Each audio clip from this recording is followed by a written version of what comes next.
Next हमारा topic है vapour pressure, short में इसको लिखेंगे वीपी। इसके डेफिनेशन देखने से पहले आपको कुछ कंसेप्ट बताते हैं। यहाँ पर एक बीकर लिया हुआ है और इसे हीट अप किया जा रहा है, गर्म किया जा रहा है बर्नर से। और सबसे बड़ी बात है, ये कैसा है? क्लोज्ड कंटेनर है। ये क्या है? क्लोज्ड होना चाहिए, क्लोज्ड कंटेनर, क्योंकि खुला होने पर वेपर बाहर निकल जाएगी, कंडेंस नहीं होगी। तो ये फर्स्ट देखिए 1 2 3 4, इनिशियली 4 क्या हो गया आपके पास? इवेपोरेशन।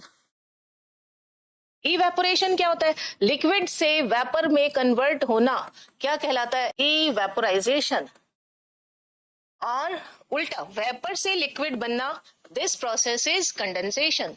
यहाँ पर देखिए इवेपोरेशन कितना हो रहा है? इनिशियली जब आप किसी भी चीज को हीट अप करते हो ओनली इवेपोरेशन होगा। और लिक्विड किस में कन्वर्ट हो रहा है?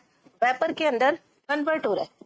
और स्ट्रॉन्ग हीटिंग किया, इसके ऊपर लिड लगा हुआ है, तो धीरे धीरे कंडेंसेशन स्टार्ट हो जाता है। मीन्स यहाँ पर इवेपोरेशन के साथ साथ में कंडेंसेशन भी स्टार्ट हो गया। इवेपोरेशन में क्या हुआ था?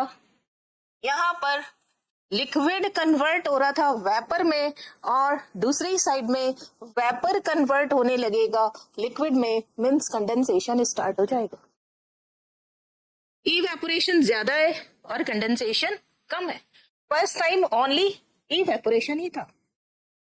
नाउ नेक्स्ट देखिए evaporization and condensation, evaporization, evaporization, condensation, condensation, यानी 3 टाइम्स ही आपके evaporization हो रहा है और 3 टाइम ही आपके condensation हो रहा है। तो जितना evaporation हो रहा है उतना ही वापस condensation भी। दोनों क्या हो गया? इक्विलिब्रियम की पोजीशन में हो गया। यहाँ पे हमारे पास क्या है? लिक्विड, और यहाँ पर क्या है? गैस या वेपर। तो ये वेपर जो है ये क्या कर रही है? इस लिक्विड की सरफेस के ऊपर, ये लिक्विड की सरफेस, पेन यूज करते हैं ये वाला, ये लिक्विड की सरफेस है, इस लिक्विड की सरफेस के ऊपर प्रेशर डाल रही है। तो ये जो प्रेशर कंडीशन देखिए, कंडेंसेशन, इक्विलिब्रियम विद इवेपोराइजेशन। तो इस समय वेपर जो एक्सर्ट कर रहा है pressure on the surface of liquid, this is known as, this pressure is known as vapour pressure. Condition, अगर आप स्लिड नहीं लगाएंगे, क्लोज कंटेनर नहीं लेंगे, इवेपोरेशन होता रहेगा, कंडेंसेशन उतना नहीं हो पाता, मीन्स इक्विलिब्रियम एस्टेब्लिश नहीं हो सकता। इक्विलिब्रियम के लिए कंडीशन है कि क्लोज्ड कंटेनर होना चाहिए। Means when evaporization and condensation are in equilibrium, means at this stage, इस स्टेज पर जो प्रेशर होगा ऑन लिक्विड सरफेस, उसी को ही आप क्या बोल देते हैं? Vapour pressure. यही चीज लिखी है, when evaporization and condensation are in equilibrium, pressure exerted by vapor on the surface of liquid is called vapor pressure. Now, properties of vapor pressure बहुत ही इंपॉर्टेंट है। प्रॉपर्टीज क्या है? Pressure P is equal to force upon area.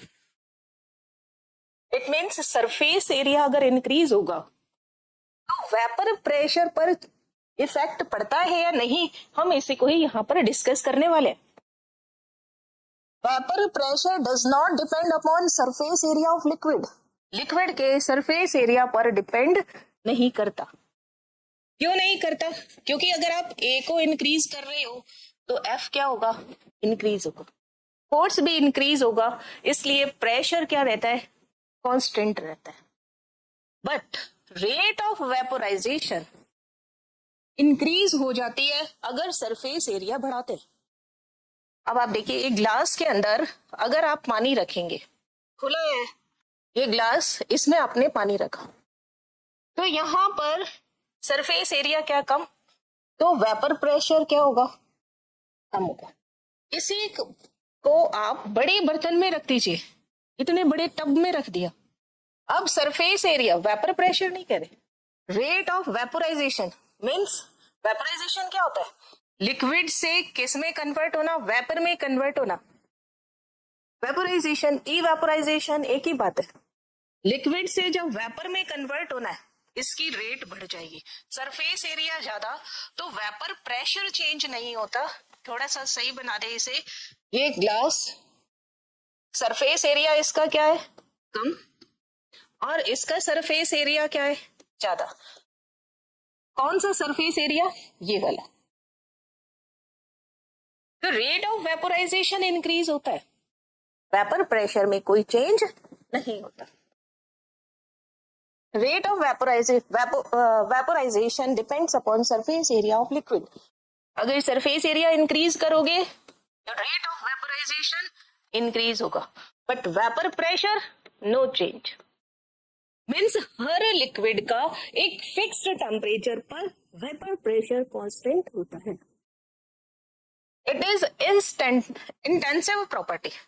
It is intensive means जो कि amount of substance पर depend नहीं करता। आप ग्लास में पानी लो, है ना, या आप टब में पानी लो, दोनों में रेट ऑफ वेपोराइजेशन क्या है, अलग अलग है। इसका रेट ऑफ वेपोराइजेशन अधिक होगा और इसमें रेट ऑफ वेपोराइजेशन क्या होगा, कम, क्योंकि सरफेस एरिया कम है। बट इसका वेपर प्रेशर और इसका वेपर प्रेशर, ये 1 मान लेते हैं, ये 2, तो Vp1 equals to Vp2 at a fixed temperature. अगर टेम्परेचर कांस्टेंट रखा जाए तो दोनों का वेपर प्रेशर इक्वल होता है, अमाउंट पर डिपेंड नहीं करता, so it is intensive property. अब देखिए at boiling point, boiling point पर क्या होता है, बॉइलिंग पॉइंट के लिए फर्स्ट कंडीशन है हमारे पास कि आपके पास इवेपोराइजेशन और वेपोराइजेशन दोनों क्या होने चाहिए, वेपोराइजेशन और कंडेंसेशन दोनों इक्विलिब्रियम में हो। उस समय, एट दैट टाइम, जब वेपर प्रेशर किसके इक्वल हो जाए, एटमॉस्फेरिक प्रेशर। अभी अर्थ पर, ग्राउंड एरिया में, अर्थ के ऊपर एटमॉस्फेरिक प्रेशर कितना मानते हैं हम, 1 atm। एटमॉस्फेरिक प्रेशर कितना होता है, 1 atm।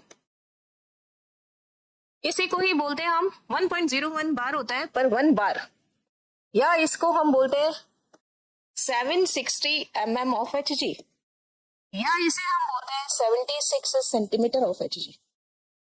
ये क्या होता है, atmospheric 1 atm atmospheric pressure at ground level, जमीन पर क्या होगा, एटमॉस्फेरिक प्रेशर किसके इक्वल हो जाता है, 1 atm के, 1 बार के 760 mm ऑफ Hg या फिर 76 सेंटीमीटर ऑफ Hg। ये अर्थ पर प्रेशर कितना बताया, atmospheric pressure, ATM pressure 1 atm। और जब आप डेप्थ में जाते हैं, यानी अंदर पनडुब्बी जिसको बोला जाता है, स्कूबा डाइवर्स होते हैं, प्रेशर क्या होता है, increase in depth, PTH. Depth में क्या होगा, प्रेशर इंक्रीज हो जाता है। और अगर आप हाइट पे जाते हैं, है ना, ऑन माउंटेन, प्रेशर क्या होता है, डिक्रीज। इसीलिए नाक से खून, नक्सीर आना या कान से खून आना, ये सब चीज माउंटेनियर्स जो होते हैं इनको ये प्रॉब्लम फेस करनी पड़ती है। और जो डेप्थ में जाएंगे, समुद्रों में जाएंगे, वहां पे क्या होता है, प्रेशर इंक्रीज हो जाता है। लेकिन अर्थ क्रस्ट पर या ग्राउंड लेवल पर एटमॉस्फेरिक प्रेशर कितना होता है, 180। जब वेपर प्रेशर जिस टेम्परेचर पर एटमॉस्फेरिक प्रेशर के इक्वल हो जाता है, वही क्या कहलाता है, boiling point. This temperature is known as boiling point. यानी बॉइलिंग पॉइंट क्या हो गया, ये कंटेनर, वेपर प्रेशर तभी क्लियर होगा जब आपके पास ये वेपोराइजेशन और ये condensation both are in equal. तो यहाँ पे इस समय जो वेपर प्रेशर होगा इक्वल हो जाए एटमॉस्फेरिक प्रेशर पर, this temperature called as boiling point. Now boiling point पर क्या हुआ, vapour pressure of all liquid 1 atm, 760 mm of Hg, 1 bar और 76 centimetre of Hg। Boiling point change हो जाएगा जब आप एटमॉस्फेरिक प्रेशर में चेंज करेंगे, तो बॉइलिंग पॉइंट चेंज हो जाता है। नाउ ऐसे कौन से फैक्टर्स है जो वेपर प्रेशर पर अपना इफेक्ट डालते हैं? फर्स्ट है intermolecular force, that is IMF। अगर आप मॉलिक्यूल देखिए क्या होगा, वाटर और वाटर, ये दो मॉलिक्यूल है, इनके बीच में जो अट्रैक्शन होगा उसे ही आप क्या बोलते हो, IMF। कोई भी दो मॉलिक्यूल उसके बीच में कुछ भी अट्रैक्शन फोर्स है वो क्या कहलाता है, IMF। इंटरमॉलिक्यूलर फोर्स कौन कौन से होते हैं, वंडरवॉल फोर्स या फिर हाइड्रोजन बॉन्डिंग। ये जितना स्ट्रांग होगा, IMF को क्या करना है मैंने, बढ़ाना। तो मॉलिक्यूल्स क्या होंगे, comes closer to each other. Molecules में अट्रैक्शन फोर्स जो होगा वो इंक्रीज हो जाएगा। अट्रैक्शन फोर्स क्या हो गया, इंक्रीज। और अट्रैक्शन फोर्स इंक्रीज होगा तो वेपोराइजेशन के लिए ज्यादा टेम्परेचर की जरूरत पड़ेगी, यानी रेट ऑफ वेपोराइजेशन क्या हो जाएगा, कम। तो वेपर प्रेशर भी क्या हो जाएगा, कम। यानी रेट ऑफ वेपोराइजेशन या इवेपोराइजेशन क्या हो जाता है, डिक्रीज, जिससे वेपर प्रेशर भी क्या हो जाएगा, कम। वेपोराइजेशन कम तो कंडेंसेशन भी कम, तो वेपर प्रेशर भी क्या हो जाएगा, कम। यानी IMF अगर आप इंक्रीज करते हो तो मॉलिक्यूलर अट्रैक्शन भी क्या होगा, इंक्रीज। रेट ऑफ वेपोराइजेशन क्या हो गया, डिक्रीज। वेपर प्रेशर भी क्या हो गया, decrease. Means IMF is inversely proportional to vapour pressure. जितना ज्यादा वेपर प्रेशर होगा उतना ही IMF कम होगा। नाउ एक example, ethanol and ether, spelling गलत है, इथेनॉल, ETHANOL, इथेनॉल। इथेनॉल का फॉर्मूला होता है C2H5OH और ईथर का फॉर्मूला है CH3OCH3। ये दो फॉर्मूले हैं। एक इथेनॉल को लिखने का तरीका बदलते हैं, C2H5OH, C2H5OH। अब देखिए इसी को मैं लिख रही हूँ, एसोसिएशन बता रही हूँ, IMF बता रही हूँ। यहाँ पे लिखा H, फिर लिखा O, इधर लिख दिया C2H5, नेक्स्ट लिखा HO C2H5, HO C2H5, और इन दोनों के बीच में क्या लग जाए, अट्रैक्शन फोर्स। कौन सा है ये, हाइड्रोजन बॉन्डिंग।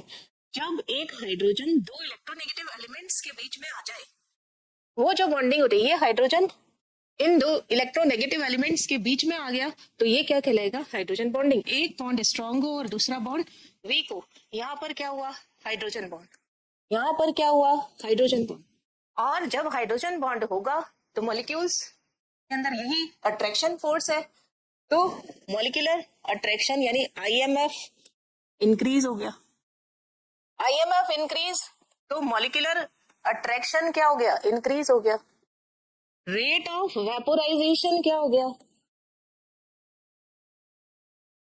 डिक्रीज हो गया, क्योंकि इसको तोड़ने के लिए एक्स्ट्रा एनर्जी लगेगी, और जितनी ज्यादा एनर्जी लगेगी वो कहाँ से मिल रही है, टेम्परेचर। आपको टेम्परेचर क्या करना पड़ेगा, हाई, तब ये टूटेगा। तो वेपोराइजेशन क्या हो जाएगा, या वेपर प्रेशर क्या हो जाएगा, कम। अब नेक्स्ट हम बात करते हैं मॉलिक्यूल ईथर की। ईथर का फॉर्मूला देखिए क्या होगा, CH3OCH3, डाइमेथिल ईथर। कार्बन और हाइड्रोजन के बीच में जो बॉन्डिंग होती है वो स्ट्रांग होती है, इसमें हाइड्रोजन बॉन्डिंग नहीं आएगी। ऑक्सीजन और हाइड्रोजन के बीच में अगर बॉन्डिंग होती है तो वो पोलर होती है, यानी इसमें no hydrogen bonding.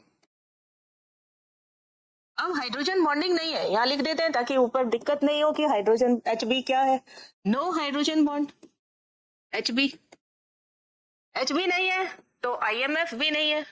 Intermolecular force क्या है, थोड़ा बहुत तो होता ही है, वंडरवॉल फोर्स है ना, लेकिन अट्रैक्शन फोर्स, मॉलिक्यूलर अट्रैक्शन भी क्या हो गया, वीक हो गया। और मॉलिक्यूलर अट्रैक्शन वीक हो गया तो रेट ऑफ वेपोराइजेशन भी क्या हो गया, इंक्रीज हो गया। तो वेपर प्रेशर भी क्या हो गया, इंक्रीज हो गया। यानी बहुत जल्दी जल्दी जल्दी वेपराइजेशन, कंडेंसेशन जल्दी, तो वेपर प्रेशर क्या हो गया, जल्दी। आप देखिए सेम अमाउंट में वाटर और पेट्रोल को जमीन पे फैलाइए, कौन जल्दी उड़ता है, पेट्रोल जल्दी उड़ेगा। क्यों उड़ेगा, क्योंकि उसका रेट ऑफ वेपोराइजेशन कम है, सॉरी ज्यादा है। रेट ऑफ वेपोराइजेशन ज्यादा मीन्स जल्दी जल्दी उड़ गया। और रेट ऑफ वेपोराइजेशन क्यों ज्यादा है, क्योंकि उसके बीच में हाइड्रोजन बॉन्डिंग नहीं है, और वाटर मॉलिक्यूल्स के बीच में क्या है, हाइड्रोजन बॉन्डिंग, इसलिए रेट ऑफ वेपोराइजेशन उसका क्या हो गया, कम। वेपर प्रेशर क्या हो जाएगा, कम। वेपोराइजेशन कम मीन्स वेपर कम बनेगी, कम बनेंगे मीन्स जल्दी वो लिक्विड स्टेट में ज्यादा रहेगा, ज्यादा टाइम तक रहेगा। नाउ एक अनदर एग्जांपल देखिए, ऑर्थोनाइट्रोफिनॉल एंड पैरानाइट्रोफिनॉल। पीछे ले लेते हैं इसे, पीछे नहीं आगे ले लेते हैं। ऑर्थोनाइट्रोफिनॉल, ऑर्थोनाइट्रोफिनॉल, ऑर्थो ग्रुप क्या होता है, बेंजीन रिंग, और बेंजीन रिंग के पास पास में जो दो होते हैं, फिनॉल है मीन्स OH, ये क्या हो गया, NO2। और दूसरा कंपाउंड हमारे पास क्या है, पैरानाइट्रोफिनॉल। अब बताएंगे आप, वेपर प्रेशर अगर ज्यादा हो गया तो बॉइलिंग पॉइंट पे क्या इफेक्ट पड़ेगा, ये अभी आप सोचिए। यहां पर फिनॉल लेकिन यहां पर नाइट्रो, दोनों में देखिए क्या फर्क है। यहां पर NO2 और ये क्या है, पास पास में, तो देखिए इस थोड़ा सा अलग बनाते हैं इसे, डबल बॉन्ड O और O, कोऑर्डिनेट बॉन्ड को ऊपर की तरफ कर देते हैं। और यहाँ पे क्या, हाइड्रोजन, तो इनके बीच में क्या हो गया, हाइड्रोजन बॉन्ड। ऐसे ही दूसरा ऑर्थोनाइट्रोफिनॉल होगा उसके बीच में, मीन्स ये मॉलिक्यूल दूर दूर हो गए, है ना। इसमें क्या हो गया, वीक हाइड्रोजन बॉन्ड है, वीक इंटरमॉलिक्यूलर फोर्स। अगर ये वीक होगा तो आपको एक्स्ट्रा हीट नहीं देनी पड़ेगी इसे ब्रेक डाउन करने के लिए, तो यहाँ पर मॉलिक्यूलर अट्रैक्शन भी क्या हो गया, वीक। तो रेट ऑफ वेपोराइजेशन, जल्दी जल्दी वो लिक्विड से वेपर में कन्वर्ट हो जाएगा, रेट ऑफ वेपोराइजेशन क्या हो गई, इंक्रीज, तो वेपर प्रेशर भी क्या हो गया, इंक्रीज। यहाँ देखिए ऑर्थोनाइट्रोफिनॉल है ना, एक ही के अंदर है तो ये अपने में सिमट के रह गए। यहाँ पर किस तरीके से अट्रैक्शन फोर्स लगेगा, ये देखिए, ये NO2 यहाँ पे दूसरा मॉलिक्यूल बनाते हैं, ये यहाँ पर NO डबल बॉन्ड और इधर OH। अब देखिए इन दोनों के बीच में क्या हो गया, अट्रैक्शन फोर्स, यहाँ पे O और यहाँ पर H, इधर H और इधर O, इनके बीच में क्या हो गया, हाइड्रोजन बॉन्डिंग। अब हाइड्रोजन बॉन्डिंग कैसी होती है, स्ट्रॉन्ग। यहाँ पे तो हाइड्रोजन बॉन्डिंग नहीं है, यहाँ पे क्या है, वन डर वाल फोर्स है, यहाँ पर हाइड्रोजन बॉन्डिंग है। और इस हाइड्रोजन बॉन्डिंग की वजह से मॉलिक्यूल्स के अंदर क्या चेंज आया, मॉलिक्यूल कैसे हो गए, एक मॉलिक्यूल दूसरा मॉलिक्यूल, इनके बीच में क्या हो गया, हाइड्रोजन बॉन्डिंग, मीन्स ये बहुत ज्यादा पास पास हो गए। हाइड्रोजन बॉन्डिंग कैसी होती है, स्ट्रॉन्ग, हाइड्रोजन बॉन्ड स्ट्रॉन्ग होता है। और किसके कंपैरिजन में, वैन डर वाल फोर्स जो होते हैं वो क्या होते हैं, वीक। केमिकल बॉन्डिंग में ये चीज आपने पढ़ी है। तो यहाँ पर IMF क्या हो गया, इंक्रीज। अब इस बॉन्ड को तोड़ने के लिए आपको एक्स्ट्रा हीट देनी पड़ेगी। हीट कैसे दे सकते हैं आप, टेम्परेचर को इंक्रीज करके। तो मीन्स मॉलिक्यूलर IMF इंक्रीज हुआ तो मॉलिक्यूलर अट्रैक्शन क्या हो गया, स्ट्रॉन्ग, मॉलिक्यूल क्या आ गए एक दूसरे के पास पास में। तो वेपोराइजेशन क्या हो जाएगा, कम। वेपोराइजेशन कम हो गया तो वेपर प्रेशर भी क्या हो गया, कम। और वेपर प्रेशर कम हो गया मीन्स ज्यादा टेम्परेचर देना पड़ेगा इस वेपर प्रेशर को 1 atm बनाने के लिए। तो इसका बॉइलिंग पॉइंट क्या होता है, अधिक। और इसका बॉइलिंग पॉइंट ऑर्थोनाइट्रोफिनॉल का क्या हो गया, they have less boiling point and they have more boiling। क्यों हुआ, अट्रैक्शन ज्यादा, तोड़ने के लिए एक्स्ट्रा हीट देनी पड़ेगी, वेपर प्रेशर को 1 atm पहुंचाने के लिए ज्यादा हीट देनी पड़ेगी, बॉइलिंग पॉइंट क्या हो गया, ज्यादा। नाउ नेक्स्ट, टेम्परेचर का क्या इफेक्ट पड़ता है। फर्स्ट हमने वेपर प्रेशर पर किसका इफेक्ट देख लिया, IMF। IMF का वेपर प्रेशर पर क्या इफेक्ट। अब टेम्परेचर का क्या इफेक्ट पड़ता है, किसी भी लिक्विड को हीट करने पर वो वेपर में कन्वर्ट होता है। कोई भी लिक्विड है, अगर उसे आप कंटेनर में रख रहे हैं, वेपर प्रेशर क्रिएट करना चाहते हैं, तो आप उसको क्या देंगे, हीट। और जिसमें हीट दी जाती है फिर रिएक्शन होती है, तो इसको कौन सा बोलते हैं हम, एंडोथर्मिक प्रोसेस। लिक्विड से क्या कन्वर्ट हो रहा है, वेपर में कन्वर्ट हो रहा है, इसलिए इसको वेपोराइजेशन या इवेपोराइजेशन बोलते हैं। एक ही बात है, इवेपोराइजेशन। और इसे क्या बोलते हैं, वेपर से जब लिक्विड में कन्वर्ट होगा, कंडेंसेशन। कैसा प्रोसेस है ये, एंडोथर्मिक प्रोसेस है, क्योंकि इसमें आपको हीट देना पड़ रहा है। एंडोथर्मिक प्रोसेस का मतलब होता है डेल्टा एच की वैल्यू यानी एंथैल्पी ऑफ सॉल्यूशन या एंथैल्पी ऑफ रिएक्शन बोल सकते हैं। एंडोथर्मिक है मींस पॉजिटिव। अब डेल्टा एच हीट जो है वो दे रहे हैं, रिएक्टेंट की तरफ है जो दे रहे हैं, या डेल्टा एच जो होगा यहाँ पर टेम्परेचर अगर आप इंक्रीज करोगे तो वेपोराइजेशन, वेपर में कन्वर्जन क्या हो गया, फास्ट होगा। यानी टेम्परेचर इंक्रीज करने पर आप क्या दे रहे हो, हीट दे रहे हो, तो फॉरवर्ड रिएक्शन टेक प्लेस। क्योंकि लाचेटेलियर प्रिंसिपल क्या कहता है कि रिएक्शन अगर इक्विलिब्रियम में है और उसके किसी भी कंसंट्रेशन में, प्रेशर में या टेम्परेचर में चेंज करते हो तो इक्विलिब्रियम उस तरफ शिफ्ट हो जाता है जो कि आपने इफेक्ट डाला है उसको नेग्लेक्ट कर सके। आप हीट यहाँ पर है, आप हीट दे रहे हो तो रिएक्शन उस तरफ जाएगी जहां हीट नहीं है, मीन्स टेम्परेचर कम है, हीट से वेपर में कन्वर्ट हो गया, तो टेम्परेचर इंक्रीज किया तो हीट भी इंक्रीज होगी, forward reaction take place, vapour pressure क्या हो गया, इंक्रीज। यानी टेम्परेचर बढ़ाने पर वेपर प्रेशर क्या होगा, बढ़ेगा, और इसलिए temperature is proportional to vapour pressure. तो हमने यहाँ पर 3 इंपॉर्टेंट कंक्लूजन निकाले। क्या कंक्लूजन निकाला, फर्स्ट कंक्लूजन था हमारे पास IMF बढ़ाओगे वेपर प्रेशर कम होगा। दूसरा, टेम्परेचर आप बढ़ा रहे हो तो वेपर प्रेशर बढ़ेगा। तीसरा, वेपर प्रेशर अगर ज्यादा है तो बॉइलिंग पॉइंट कम होगा, क्योंकि बॉइलिंग पॉइंट के लिए फिक्स कंडीशन है कि वेपर प्रेशर इक्वल होना चाहिए एटमॉस्फेरिक प्रेशर के। तो ये तीनों इंपॉर्टेंट कंक्लूजन है जो आपको ध्यान रखना है। अगर आप प्रेशर और टेम्परेचर में ग्राफ खींचते हैं, प्रेशर और टेम्परेचर में ग्राफ खींचते हैं तो इस तरीके का ग्राफ आएगा।